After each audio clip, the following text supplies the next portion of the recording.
So I am really excited for this next edition of Voice of the Shine, Black Wall Street edition, or rebuilding the Black Wall Street, I should say, because we are featuring one of the young entrepreneurs that I love his journey. He's been on our Legacy Awards as a competitor before, and I've just really seen him rise in his business and really growing his business over the last 2 years. So today we are featuring Mr. Dondre Smith, who is the CEO of Almvghty clothing line. He is an amazing fashion designer. I always brag, not to knock anybody who has their own t-shirt line, but he does full cut and sew. So he is sewing these materials and patterns from the beginning. I've seen him scale and grow. I've seen him win competitions, and I've seen him more than anything always be willing to support and give back to other people. So I'm excited to feature him as part of our Black Wall Street edition. So without further ado, I will bring Mr. Dondre Smith on so we can talk about entrepreneurship, Black Wall Street, success, failures, everything, right?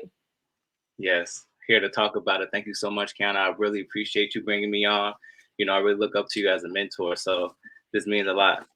Oh, thank you. You know, and I just love seeing the journey. You know, I was once a young entrepreneur. I've been doing this for a while. I feel like now almost 15 years. But I know when I started, I wish I had people who had the same energy like me, who were willing to pour back into me, who had made it a little bit further. So, you know, that's what I consider myself, just the asset. So let's talk about it. Let's talk about Almvghty Clothing. So one, I want you to intro who you are, what age you got started, and let's talk a little bit about Almvghty. Okay, cool. So yeah, my name is Dondre. I'm the founder designer behind Almvghty Clothing. That's Almighty spelled with a V. The V stands for vision and victory, because without vision, the people perish. And so I started this brand. I was actually fresh out of high school when I had the idea of starting a brand, but I didn't officially start it until the end of my freshman year. So that was in 2014. So I was technically 19 years old when I officially launched the business. And when I first launched the business, it didn't mean what it means today. So today it's a Kina building clothing company. So the whole purpose is to be able to bridge the gap between streetwear and spiritual growth.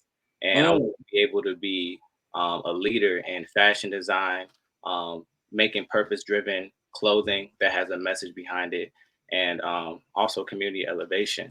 So that's a little bit about me in short. I mean, that was pretty powerful. You said streetwear and spiritual growth.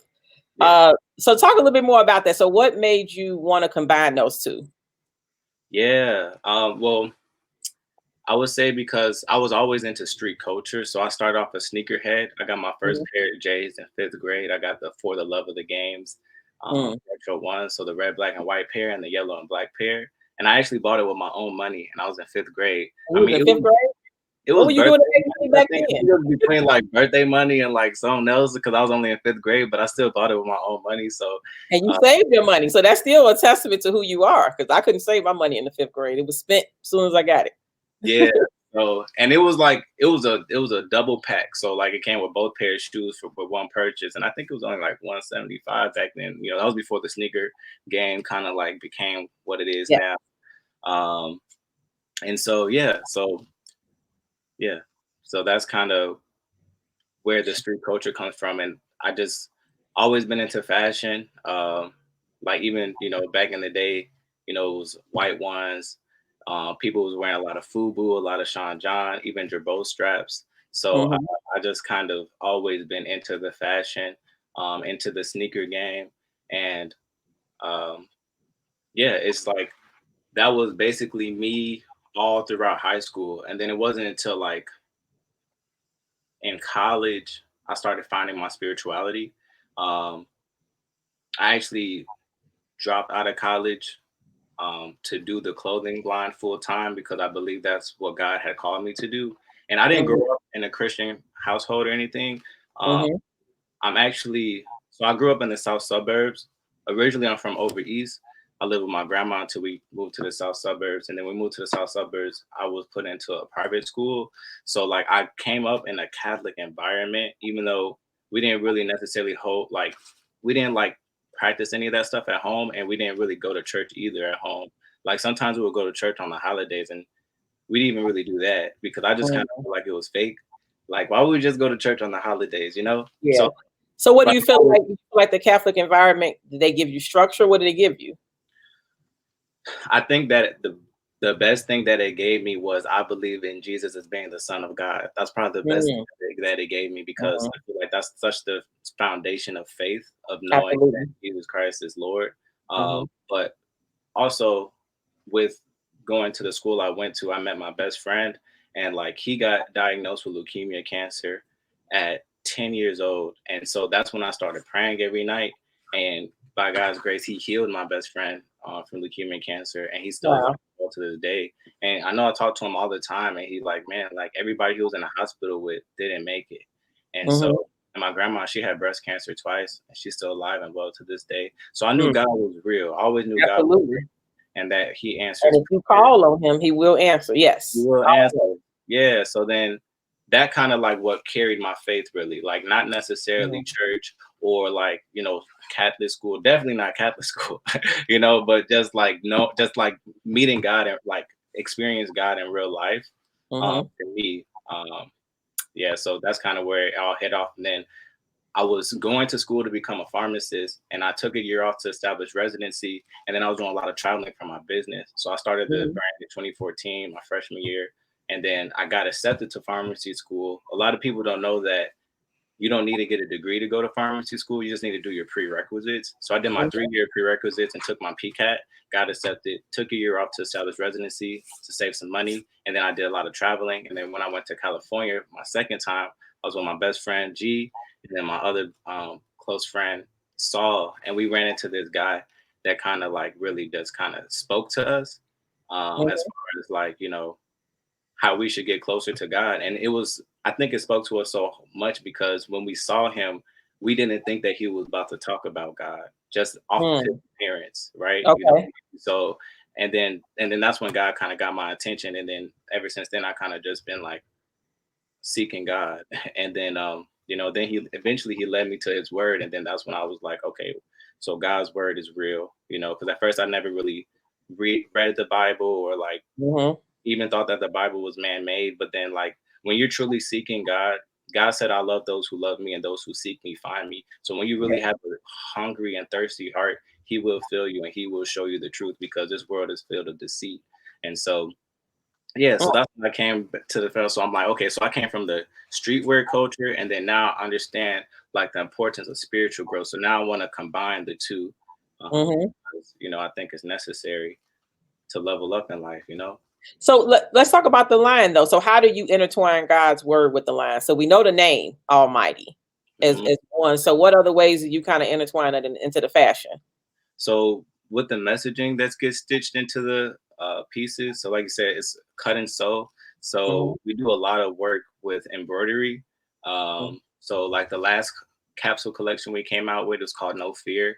So it was fear with the line through it, and even this jacket, this bomber jacket, it's actually this is the black and gold colorway. It's actually unreleased right now, but Oh, we it's got an in exclusive over here. yeah, it's exclusive. It's going to release next week though for Black Friday. But Okay. it says unity on the sleeve and it also says Mhm. freedom on the sleeve. So just those two messages in So the itself. messaging in general, yeah. So Yeah. that's a perfect segue with what I wanted to talk about. So you were 19 when you first got started and you first launched, left school, left college.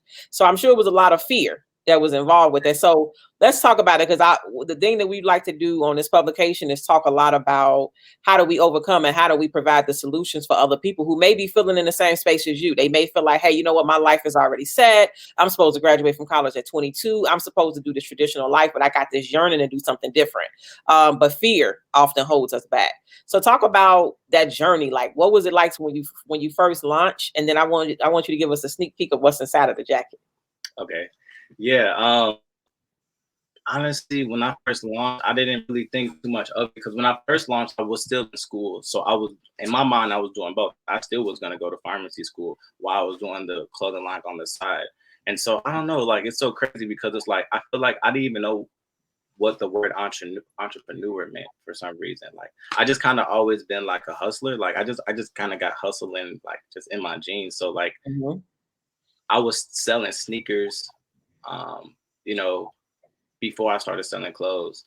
And Okay. so um when I started selling clothes while I was in school, it just kind of felt like a hustle. Well, it didn't even feel like a hustle. It just felt like the method was hustling, but it really just felt like this is something that I want to do. Like, so it was no fear actually, like when I started, because I was still Mhm. like, I still held on to my security of, being in college. And once I go to pharmacy school, I'm gonna study for 4 years and I'm gonna, make 6 figures and I'm gonna be able to use that for my business. So when I first started, it was no fear. But then when I Mhm. was like, I think I need to stop doing this, then it became,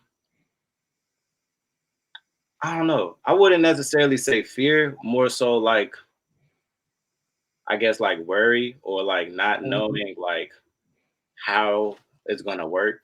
Yes. Um, and But so that growth, and when you lose that net of protection. So when you were first doing it, you were still in school, so you still had something to fall back on. But right, that when you really make that decision to focus on this and only on this, I think it kind of sometimes it gets a little bit of different perspective. When I started, I always knew I wanted to be an entrepreneur, but when I opened up my first office, even though it was only $300 a month for rent, it was like, okay, I'm really doing this now. I'm really, all bets are off. Everything, this has to work. But I think that pressure also helps entrepreneurs. So you talked about vision. We've talked about faith.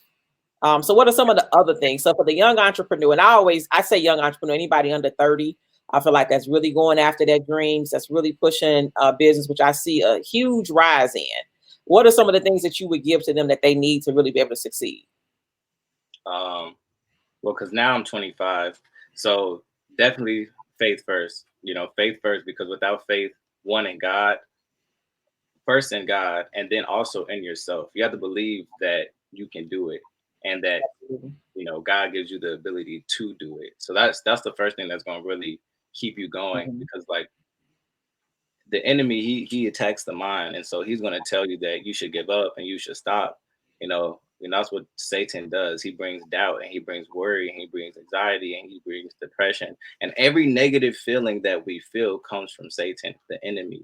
So like faith is very important, because then you'll be able to overcome those negative thoughts. And when you hear that voice in the head that tells you to stop, you'll listen to the voice in your head that tells you to keep going, because you know that Mhm. that's God's style. God's style is perseverance. God's style is overcoming. God's style is making Mhm. sure that you can do anything that you put your mind to, especially if you put Him Mhm. first.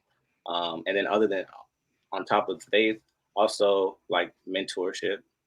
Like Absolutely. you're like, well, definitely one of my mentors. So like I'm I'm self-taught. So like I said, I was going to school for pharmacy. So like I like invested in education. I invested in like online communities of like people that Mhm. has ran successful businesses, and then God also led people to me, like real people in real life that like are my mentors today, like you. And so in every different area though, because when you're an entrepreneur, you're wearing all these Absolutely. different hats, like Mhm. the designer, the marketer, the content creator, the finance guy. Finance, absolutely. That's what I was gonna say. Yep. Mhm. Yeah, so I need a mentor in each category. You know what I'm saying? Like, so like Well, mentorship. one thing I'm going to say about you is, for those that don't, I met Dondre 2 years ago. He was one of our Young Entrepreneur finalists for the Legacy Awards, where we celebrate Black entrepreneurs. And although you did not win that competition, what I loved about you is you stayed in touch and you said that you wanted to connect with us. You said that you wanted to be a part of it next year. And because of that, what happened? You end up coming back the next year and putting on the entire fashion show. Yeah, that was You dope. know, Thank you and again I, for the oh opportunity. yeah, and when I talk about people, I talk about its persistence, and it's also making sure that you an asset, like you said. So before I became a formal mentor to you, you made sure that you just followed up with us, that you were an asset, and I just saw how resourceful you were.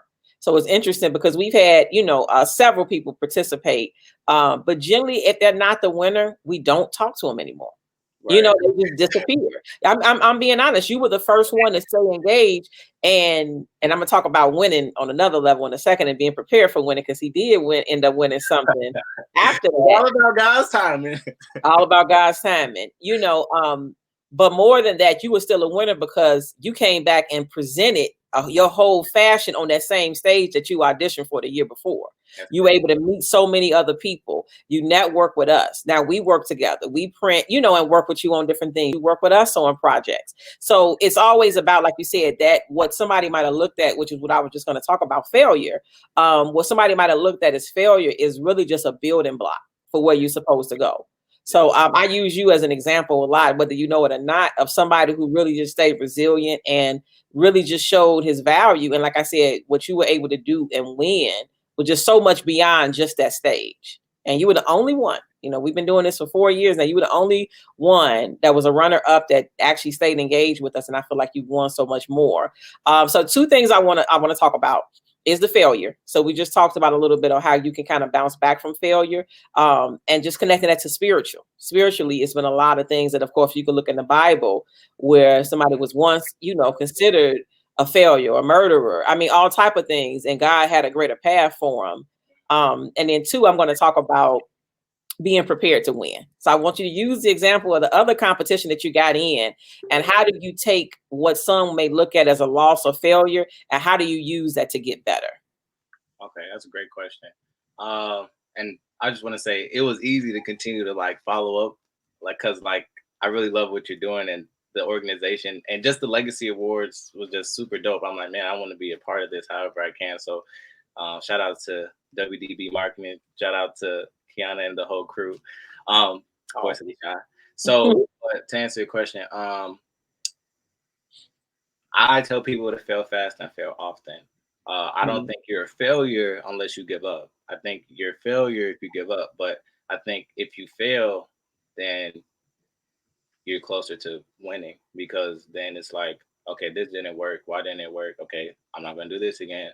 I'm gonna do it better this time. Oh, that better this time didn't work, so I gotta do it even better this time. And then sometimes it's also just timing. So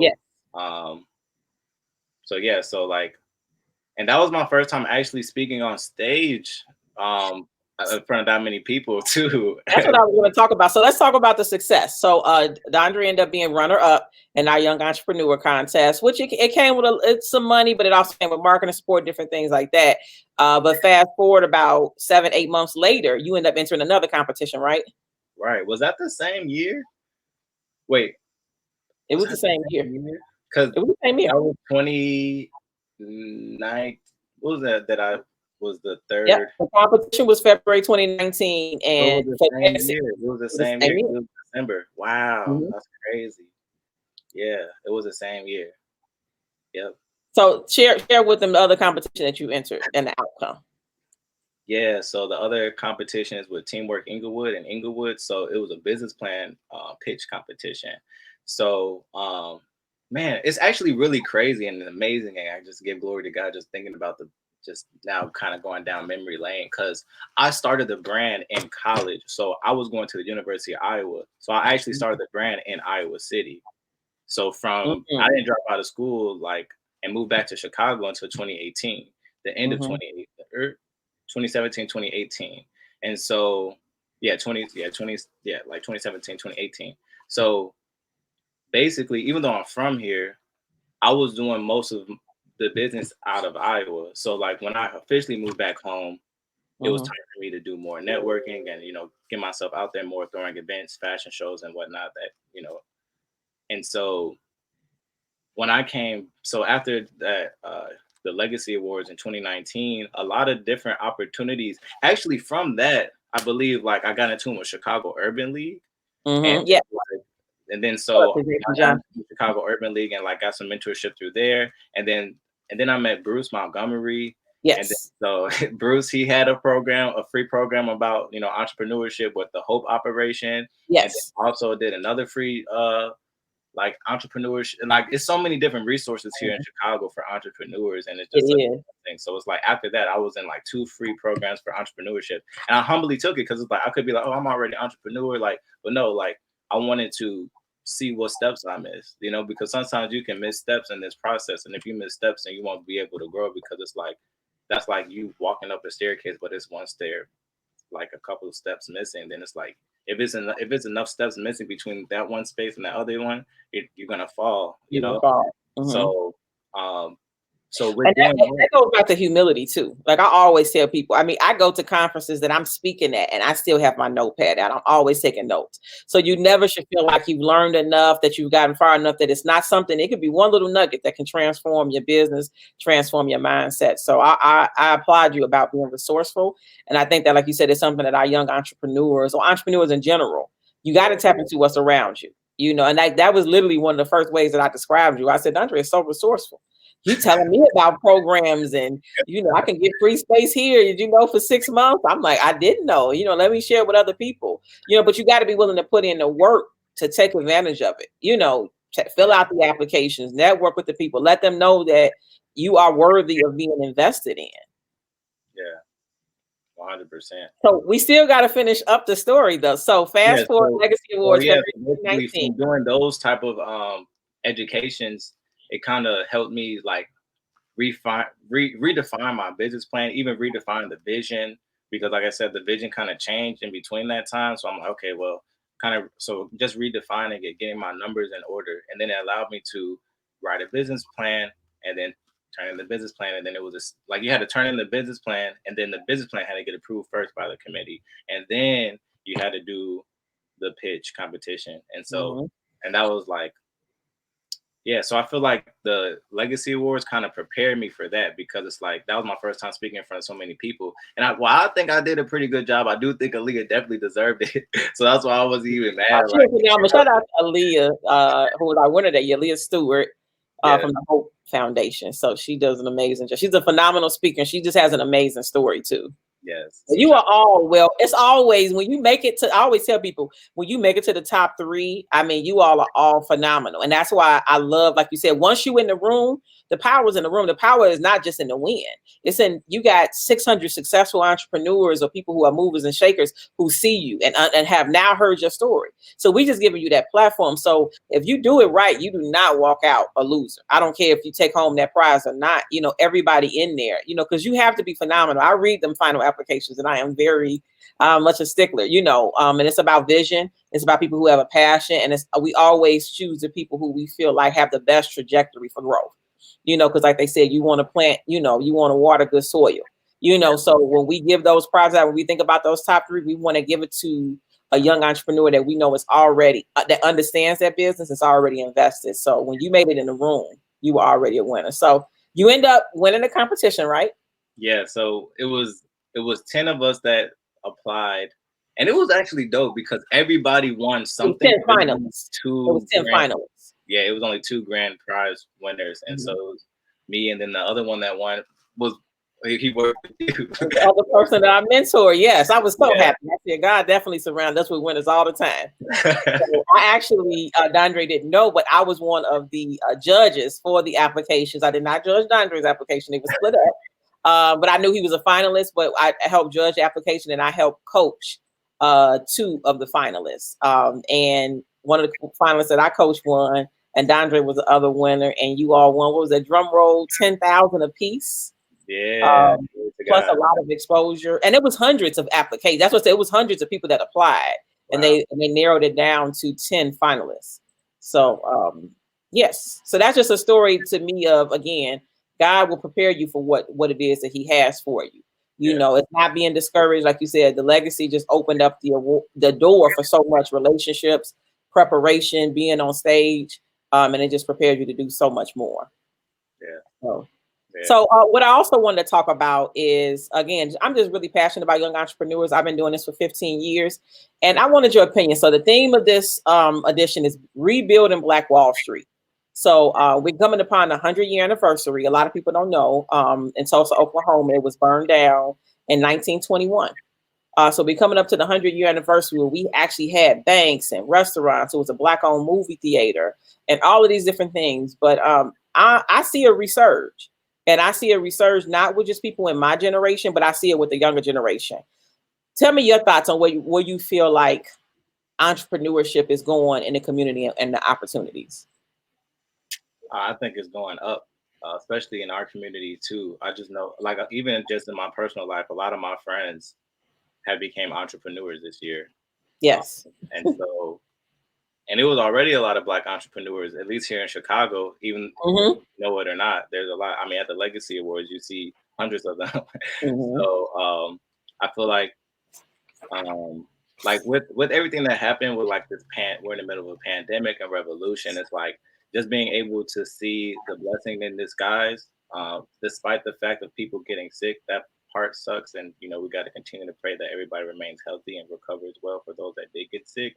Um, However, I know that you know for Black businesses, I feel like it's been like a pretty good year, at least for like some people that I've spoken to and myself. Mm-hmm. And then also like we're realizing that we can't put our trust in the system, and that we need to Absolutely. like create our own system. And the only way to do that is be able to support each other and invest in each other and invest in ourselves, really. And so I think it's on the way up.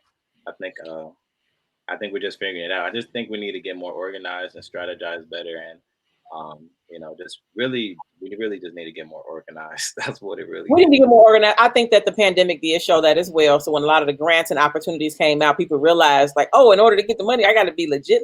I got to pay taxes. Right, exactly. Absolutely. Exactly. You do, and I think that as we get that together, I just see a rise. But I applaud your generation. I'm not that old, but I still applaud that young generation. Like you right there with us. Like, I aren't you can go right there. really? I feel like I've just been doing this for so long. But I just feel like I see people who are 20, 21, 22, not only starting their own businesses, but understanding the importance of supporting Black-owned businesses. So, I say I feel a little bit older just because, when I graduated, and girls were getting their nails done and different things like that, they weren't saying, oh, can I go to a Black nail salon? One, there wasn't a lot out there, but that just wasn't our mindset. Well, now you see that in the younger generation, and you all invest in each other. So people are investing in your clothing line, and you then are going to support their beauty brand, or you're hiring a DJ that's your age, or you're hiring, somebody that hosts events that's your age. So I just feel like that's the ecosystem that we really need. And once we build it amongst each other, then we don't need the outside world support so much. We still will take it, but we don't need it as much. So what I want to end just talking about the future. So let's talk about where Almvghty is going. You mentioned success for Black entrepreneurs. Even during the pandemic, I know you had a couple of strides for, a couple of things that were successful during this year. So let's talk a little bit about the clothing brand, where you're going as an entrepreneur. So I actually have this sketch in front of me. I'll share.